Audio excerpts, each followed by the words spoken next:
맛있는 미술, 재미있는 미술, 보이는 미술, 삶의 미술 한 스푼 넣어가세요. 아트팟 6회 이번 주 아트팟이 만나러 나갑니다에서는 인사미술공간 이의성 개인전 드로잉 실험실을 소개하고요. 신해철 3주기를 맞아 진화랑에서 열리고 있는 생각생각, 신해철의 생각에 생각을 더한 전시, 금호미술관의 B컷 드로잉, 아트스페이스 와트의 하태범 개인전 대립의 공존, 인사이드 아트마켓에서는 서울 옥션 음정우 경매사가 환수문화재 경매에 대한 이야기를 들려줍니다. 마지막으로 서울로 미디어 캔버스 현장을 영상으로 담았습니다. 아트팟 6회 시작합니다.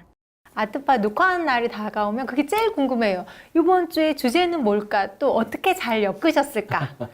보통은 매번 질문으로 이렇게 주제를 유도하는 질문을 했는데 오늘은 밑밥을 좀 깔죠. 네, 주제가 그런 게 없나? 없나요? 요번에는 없습니다. 대신 두 분께 질문을 드릴게요. 미술 작품이 말을 걸어온다라는 다소 문학적인 표현이 있어요. 어떻게 생각하세요? 말을 걸어온다라고 하면 저는 작품을 보는 사람이 작품을 나름대로 받아들이고 이해하기 시작하는 순간을 표현한다라고 생각해요. 작가들은 그렇게 말 걸어주는 작품 너무 하고 싶죠. 그렇게 관람객들이 오셔가지고 저희 작품 앞에서 사진 찍고 즐기다가 이렇게 머물다 가시면은 그렇게 뿌듯할 수가 없어요. 그 맛에 작업을 계속하는 것 같아요. 그런데 그 표현의 주어가 미술 작품이에요. 미술 작품이 생물도 아닌데 말을 거는지 안 거는지는 사실 확인할 방법이 없어요. 근데 한 가지 확실한 거는 작품을 두고 사람끼리, 우리끼리 모여서 말하고 대화하고 또 때로는 반박하기도 하고 이런 건 가능하죠. 영화처럼 말이죠. 저희가 영화 보러 가면서 계속 이야기하잖아요. 이 영화는 어떤 이야기일까? 그리고 끝나고 나서도 이 감독이 어땠네, 배우가 매력 있네, 뭐 줄거리가 어쩌고 많은 얘기 나누잖아요. 근데 친구 중에서 영화 안 본 사람 있으면 네. 야, 얘기하지 마 그렇게 하기도 하고. 우리가 대중문화라고 하는 거고 예술이라고 하는 걸 이렇게 나누는 경계들이 있잖아요. 이 경계들이 사실 명확하게 딱 나눠져 있어 되게 개인적인 선택이지만 이걸 되게 쉽게 구별하는 방법 중에 하나는 이런 거라고 생각해요. 어떤 작품을 감상하고 그 예술 영역에 대한 전문적 지식이 하나도 없어도 그 얘기를 할 수 있느냐. 아까 응유 작가님 말씀하셨던 대로 그냥 친구랑 수다 떨 수 있느냐. 그 작품을 보고. 그게 되면 대중문화. 그러기에는 설명하기 너무 어렵고 말이 길어지는 것 같아? 그러면 예술. 보고 아, 나 이거 너무 좋았는데 이래서 좋았어 라고 얘기하는 게 꼭 무슨 미술의 역사라든가 이런 얘기 안 하고 그냥 전달할 수 있으면 그거는 대중문화의 반열에 들 수 있다 라고 볼 수 있죠. 그래서 이번 주 아트팟 주제는 대화입니다. 작품과 전시에 대해서 대화하려면 한 가지 전제 조건만 있으면 돼요. 복수, 2명 이상만 되면 되겠죠. 그래서 이번 주 아트팟에서는 최소한 2명 이상 가서 전시를 보고 함께 이야기, 대화를 나눌 수 있는 그런 전시들로 추려봤습니다. 네, 기대됩니다.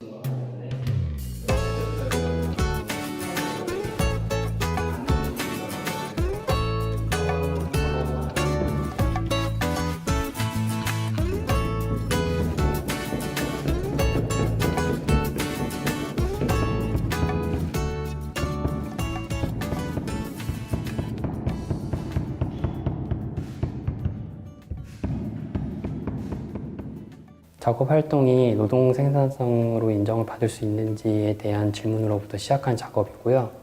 노동 과정을 드로잉으로 한번 매개를 해보고 싶었어요. 그래서 제 다른 작업들이 보통 도구를 이용을 많이 하는데 한번 드로잉 도구부터 그런 재료, 원재료까지 한번 재료를 제가 드로잉 도구로 다 만들어 보면 어떨까 하고서 시작을 했어요. 그래서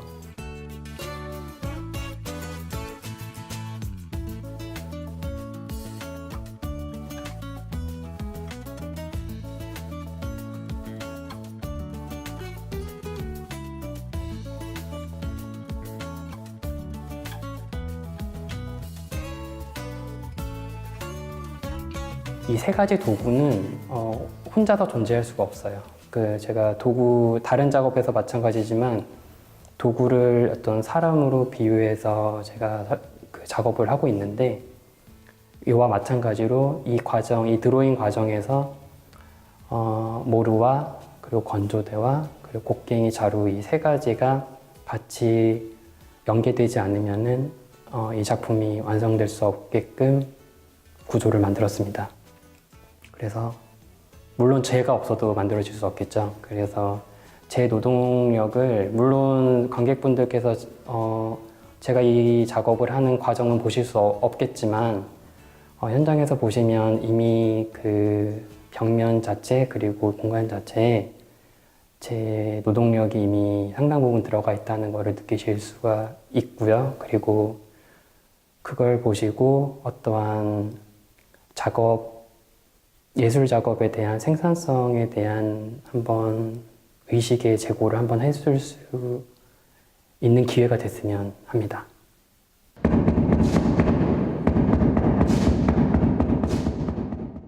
인사미술 공간, 그러니까 인미공이라는 말이 사실 더 익숙하기도 한데 젊은 작가들한테는 굉장히 좋은 기회의 공간이기도 하죠. 총 3개 층으로 돼 있고 각 층의 이 전시장 컨셉이 되게 명확해서 거기에 맞추는 전시를 보는 즐거움도 있고요. 주제는 쉽지 않았어요. 작가들의 노동, 익숙한 개념은 아닌데 작가들 노동하잖아요. 근데 그 노동을 가시화시키는 그런 작업이었어요.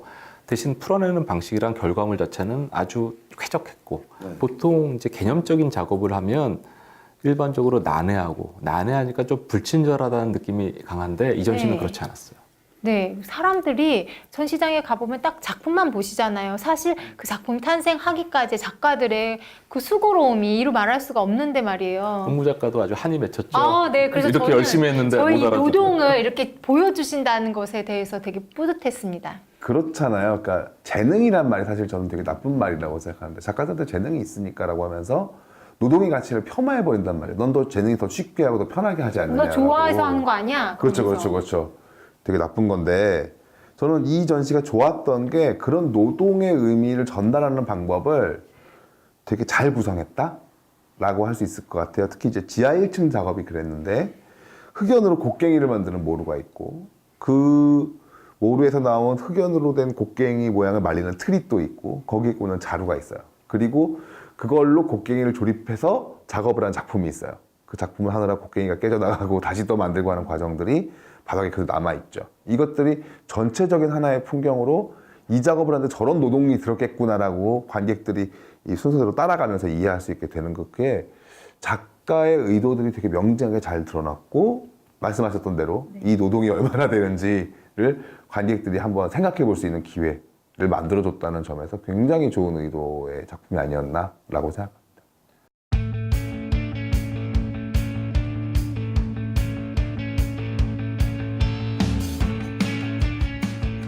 이번 전시는 신해철의 음악과 철학적 문화유산을 미술의 영역에서 다루는 최초의 무대라는 점에서 의미가 깊습니다. 생각이라는 전시 주제는 신해철의 생각을 다시 생각해 본다라고 해석할 수도 있고 신해철의 생각에 22명의 작가가 생각을 더해 본다라는 의미로 해석되어도 좋겠습니다.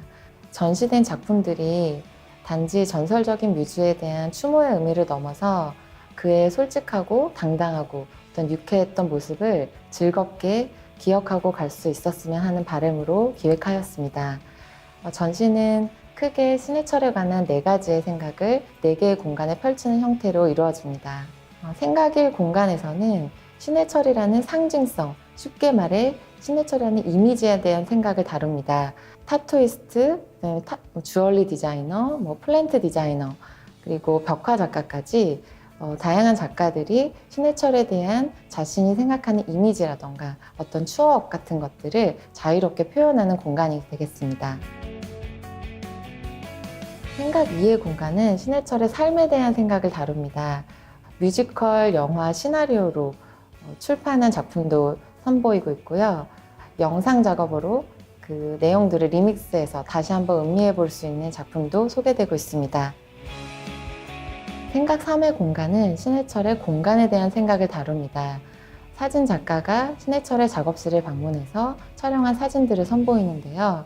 이 사진들을 통해서 공개되지 않았던 신해철의 유품들을 관찰할 수 있고 또 그 이외에 신해철이 살았던 공간에 대해서 상상해 볼 수 있는 기회를 제공하게 됩니다. 생각 4의 공간은 신해철의 음악에 대한 생각을 다룹니다. 13명의 작가가 신해철의 음악 18곡을 선택했고요. 18곡의 음악에 담긴 내용에 자신의 해석을 가미해서 다양한 오브제로 표현한 작품들을 선보입니다. 사람들이 막 왜 그러니까 그런가 보다라고 생각하는 건데 제가 그 12시 프로그램 진행할 때 자기가 라디오 목소리로 자기 목소리가 어떻게 나가는지는 알 수가 없잖아요. 근데 신해철은 솔직하고 소신 있는 발언으로 항상 찬반 논란이 많은 분이셨는데요. 어록도 유명한 게 많죠. 네가 무슨 꿈을 이루는지에 대해 신은 관심을 두지 않는다. 하지만 행복한지 아닌지에 대해서는 엄청난 신경을 쓰고 있다. 되게 따뜻했던 어록인 것 같아요. 저는 신해철이라는 사람이 독설가라는 명칭을 얻으면서 사실 언론이나 사회에서 좀 매도당했다고 생각해요. 그 사람이 무슨 얘기를 하려는가 보다는 그 사람이 그걸 어떤 원색적인 표현으로, 비유로 사용을 했는가를 먼저 지목을 하고 어떻게 이렇게 싸가지 없이 말하니라고 이렇게 그 사람이 한 말이 뭐였는지 보다도 싸가지 없는 표현에 더 중시하는 형태로 이 사람을 계속 몰아갔다라고 생각을 해요. 그러니까 저는 이 사람이 가진 태도가 기본적으로 옳은 얘기면 왜 못하냐라는 태도가 되게 명확했다고 생각을 하는 거예요. 근데 그 말을 듣기 싫은 사람들이 많았던 게 아닐까라고 생각을 하죠. 이 전시의 제목이 신해철 생각에 생각을 더하다. 두 분도 이제 신해철이라고 나오니까 굉장히 네. 여기 할 말이 많잖아요. 네. 작가분들도 그런 것 같아요. 신해철이라는 주제가 던져지니까 거기에 대해서 자기의 조용 방식으로 작품을 만들어서 그렇게 이루어진 전시입니다.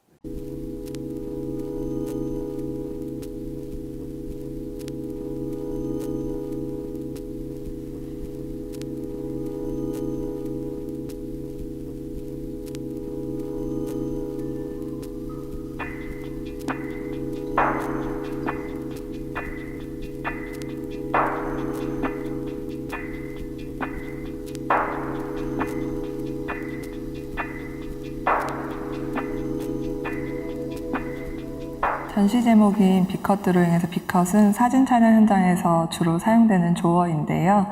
완성된 A컷에 비해서 어떤 선택되지 못한 형태를 지녔다고 해서 이제 비컷이라고 불립니다. 비컷과 저희는 드로잉이 닮아 있다고 생각을 했는데요. 예전에 드로잉은 작품의 어떤 전 단계, 습작의 개념으로 많이들 인식이 되어 왔습니다. 하지만 오늘날 미술에서 드로잉은 되게 주요한 매체로서 많은 작가들이 활용을 하고 있는데요. 다양한 형태로 변주되고 있는 이 드로잉의 모습들을 이번 전시를 통해서 담아내고자 기획을 하게 되었습니다.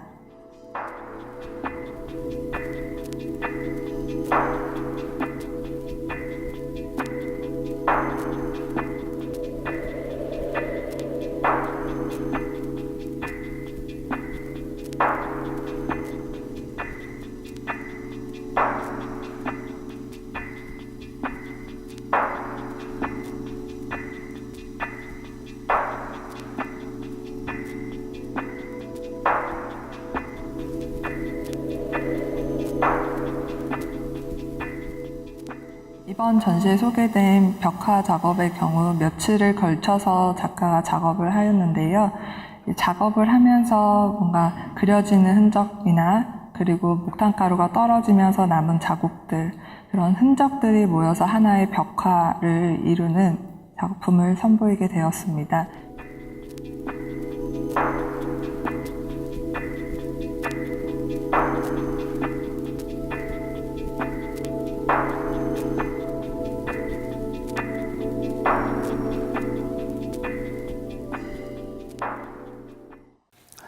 예전에 인터넷 방송 진행할 때 상현 소장이 그런 말 했어요. 그 왼발 프리킥만 잘 쳐도 예술이다. 그렇죠. 예술이죠.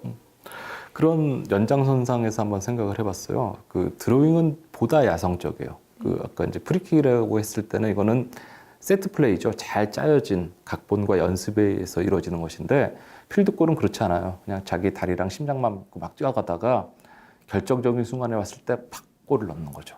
골이 들어가든 말든. 그래요. 사실 이제 스포츠 뉴스 같은 데 보면 네. 골 들어간 거는 웃긴 거 되게 많아요. 어설프게 어깨 맞아서 들어가기도 하고 그러는데 노골 중에서 예술이 많아요. 원래 예술 하다가 노골 되는 거예요. 저는 그런 점에서 이 전시 B컷 드로잉이 노골된 필드골처럼 되게 가슴을 팔딱팔딱 뛰게 만드는 그런 작가들이 많이 있더라고요. 이혜민선 작가의 가로수를 프로타주한 그 인물화는 가로수에 새겨진 이름하고 낙서들도 이렇게 찾아볼 수가 있어요. 혹시 내 이름 아닌가 한번 가보는 것도 좋을 것 같고요. 또 박광수 작가는 혁오밴드의 톰보이 뮤직비디오를 위해서 무려 4,000장이 넘는 애니메이션 원화를 그려낸 거예요. 4,000장이 이렇게 쌓여 있는 걸 보면 어떻게 한 장 한 장을 혼자 다 그렸나 싶어요. 이 전시를 전시 전체적으로 놓고 보자면 제목이 B컷 드로잉인데 그런 생각이 들었어요. 이게 B컷이면 A컷은 얼마나 훌륭한 것들일까? 사실 미술관에서 B컷을 하기에는 좀 한계가 있어요. 미술관에 들어오면 일단 B컷 이미 되게 성공이죠. 쉽지 않아요. 데뷔했는데. 그렇죠. 실제로 진짜 B컷으로 전시를 하면 또 혼나겠죠, 사람들에게. 근데 좀 그런 느낌이었어요. 기획과 연출이 너무 잘 정비가 돼 있고 너무 잘 준비가 돼 있어서 그런 느낌이에요. 자, 우리가 이렇게 던졌으니까 자, 빨리 받고 충격받고 감동해줘. 까칠하지 않아요? 척척방사 좀 알았더니 까칠하게 사포 같아요. 140방.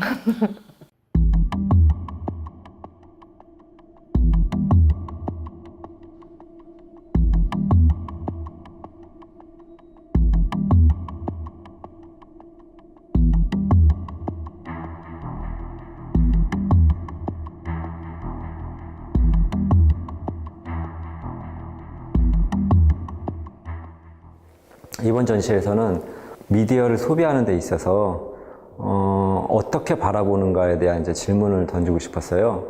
우리가 이제 어떤 지구 반대편의 나라에서 이루어지는 어떤 사건 사고의 현장을 미디어를 통해서 접하는데 그건 분명히 실제로 일어나는 사건이지만 우리는 어떤 시각으로 바라보느냐에 따라서 대상의 가치 혹은 그런 모습들은 달라질 수 있다라는 그런 양면적인 어떤 시각을 다루고 싶었거든요.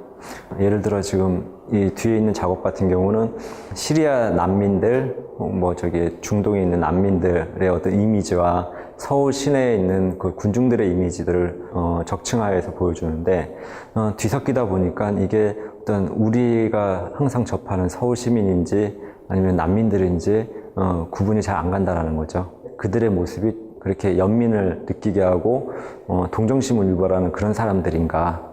혹시 영화나 어떤 연극 무대의 장면처럼 우리가 받아들이고 있지 않은가에 대한 얘기를 하고자 했던 거죠.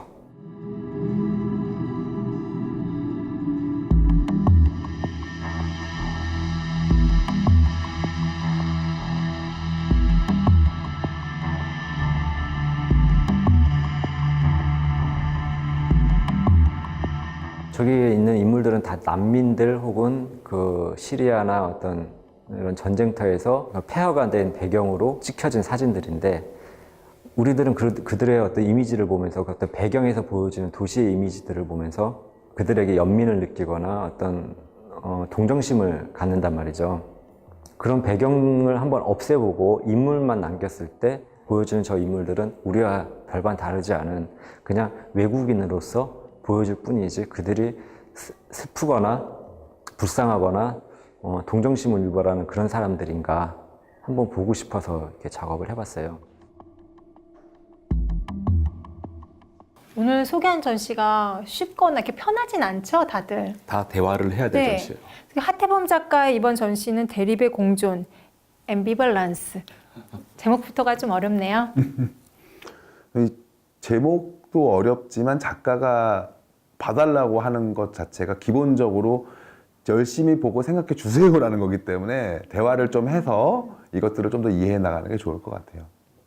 재작년이었죠. 그 하태범 작가가 그 국립현대미술관 올해의 작가상에 노미네이트 됐었는데 그때 마침 찍어놓은 인터뷰 영상이 있습니다.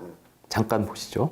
같은 경우도 보면은 분명히 만화의 10살 정도 되는 소년인데 가슴 한쪽 노출돼가지고 약간 그런 자극적인 이미지로 일부러 의도적으로 촬영을 하는 거죠. 사진 기자들이, 사진 작가들이. 사실 끔찍하죠. 얘네들이 지금 이용당하고 있고 이 구호단체에서 정말 순수하게 그렇게 하고 있는 것인지에 대한 우리들이 한 번쯤 좀 생각을 하고 그거에 대해서 좀 불만 제기도. 실제로 일어난 일과 그걸 보여주는 사진이거나 뭐 영상이거나 이런 것들 사이에 어떤 차이가 있을까? 거기에 의도는 들어있지 않은가라는, 그러니까 떼어놓고 보게 만들려는 의도가 되게 명확하게 드러나죠.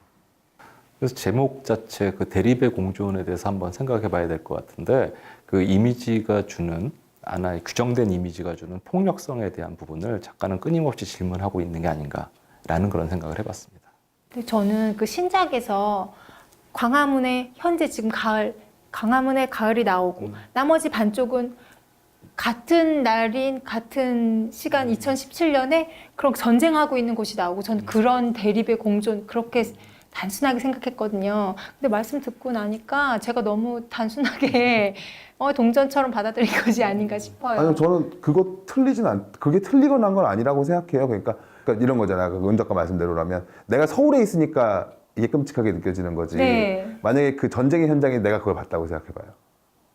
그 사람이 느끼는 건 또 완전 다른 거잖아요. 그러니까 하태범 작가는 작품을 통해서 우리한테 강의를 하지는 않아요. 이렇게 하나를 던져주고 은구 작가처럼 느낄 수도 있고 상현 소장처럼 느낄 수도 있고 이런 게 우리가 서로 이야기를 하면서 또 다른 결과물을 만들어내는 거를 작가는 기대하고 있지 않을까라는 생각을 해봅니다. 상남자 음정호 경매사가 큰 기억을 남겼던 그런 경매라고 해요. 2013년 독일에서 돌아온 해상군선도 그리고 그 경매에 대한 뒷이야기 궁금하시죠? 궁금하시죠?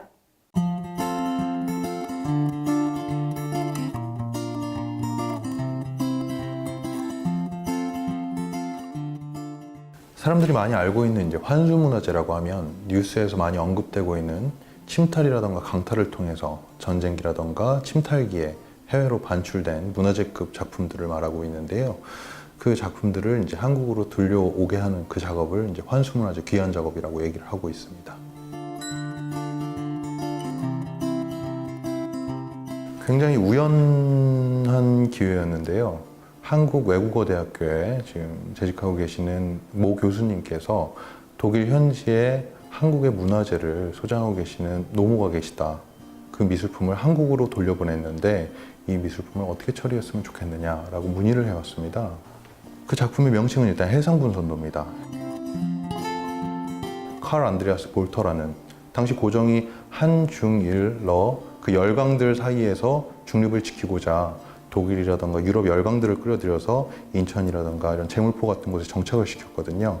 거기에서 큰 상업을 하던 칼 안드레아스 볼터가 결국 일제에 서 쫓겨가게 되니까 고종이 안타까워하면서 바다를 건너는 우리 신선들이 당신들을 지켜줄 것이다 라고 하며 하사했었던 작품이더라고요. 네, 제가 그날 경매를 직접 진행을 했었는데요. 그 92세 노모와 또 자녀분들이 함께 한국으로 직접 오셔서 그 경매 현장에 참여하셨습니다.